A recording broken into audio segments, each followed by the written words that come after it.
હાલત ખૂબ જ કફોડી બની છે।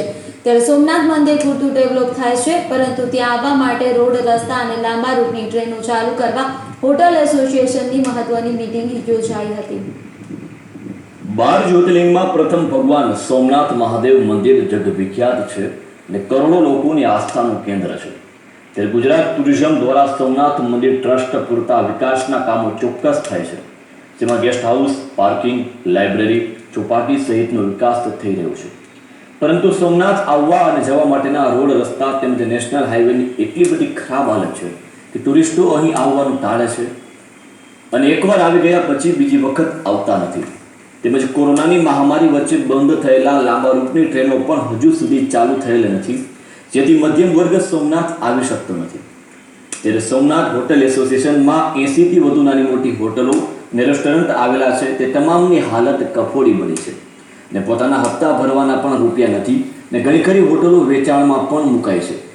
ત્યારે હોટલ એસોસિએશનની સોમનાથ ખાતે એક મહત્વની મીટિંગ યોજાઈ હતી, જેમાં આગામી દિવસોમાં મુખ્યમંત્રી તેમજ ઉચ્ચ કક્ષાએ રૂબરૂ જઈ રજૂઆત કરવાની તૈયારી બતાવી હતી। અહીંયા આજે અમે હોટલ એસોસિએશનની મિટિંગ બોલાવેલી હતી। એમાં એવું નક્કી અમે કરેલું છે કે ટૂંકા ગાળામાં અમે મુખ્યમંત્રીશ્રીને મળવા જવાના છીએ, એમને અમે લેટર એક આપવાના છીએ, કલેક્ટર સાહેબને આપવાના છીએ। પછી અહીંના જે રોડ રસ્તા છે, સોમનાથ યાત્રાધામ આવવા માટે, સાસણ આવવા માટે, દીવ આવવા માટે, એ સાવ ખરાબ થયેલ છે। એના હિસાબે ટુરિઝમ અમારું છે નહીં। હોટલ એસોસિએશનની મહત્વની મીટિંગ યોજાઈ હતી, જેમાં સરકારી તંત્ર તેમજ ગુજરાત ટુરિઝમ મુખ્યમંત્રીને રૂબરૂ મળી રજૂઆત કરશે। તો લાંબા સમયથી લાંબા રૂટની ટ્રેનો પણ બંધ છે, જેનાથી હોટલ ઉદ્યોગ મૃતપાય હાલતમાં છે। હોટલ એસોસિએશન વતી હું વાત કરું તો જ્યારે 22/3/2020થી લોકડાઉન શરૂ થયું ત્યારથી લઈને અત્યાર સુધી જે 6 કે 7 મહિનાની જે પરિસ્થિતિ છે, એમાં વસ્તુસ્થિતિ એવી છે સાહેબ કે બધા સ્ટ્રગલ કરી રહ્યા છે। કોઈ બધી ઇન્ડસ્ટ્રી, એમાં ખાસ કરીને વધુ પર્યટનને અસર થઈ છે, કારણ કે લોકો કોઈ હજી ડરના કારણે વેરાવળ, સોમનાથ કે અન્ય કોઈ ધર્મસ્થાનોમાં જતા જ નથી।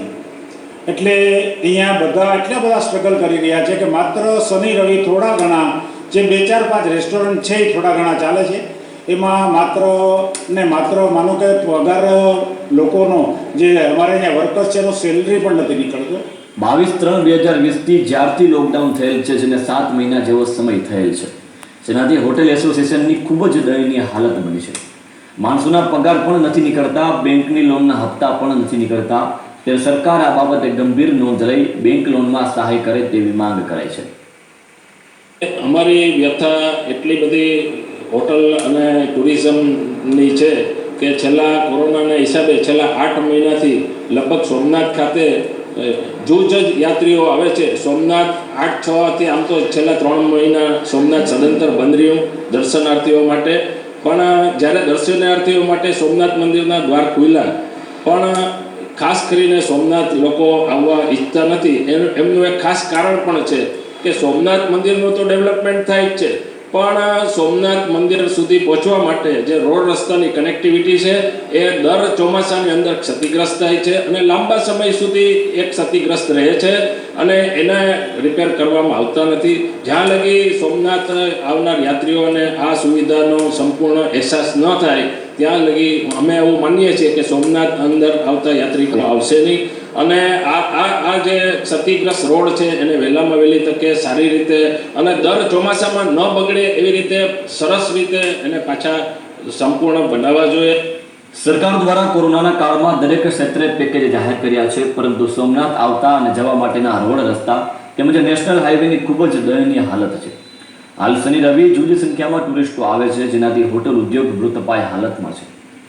વાત કરવામાં આવે તો સાસણ, ગીર, સોમનાથ અને દીવ એક જ રૂટમાં આવતા ટુરિઝમ સ્થળો છે અને આ સ્થળો પર પહોંચવા માટેના રોડ, રસ્તા તેમજ નેશનલ હાઈવેની ખૂબ જ દયનીય હાલત છે।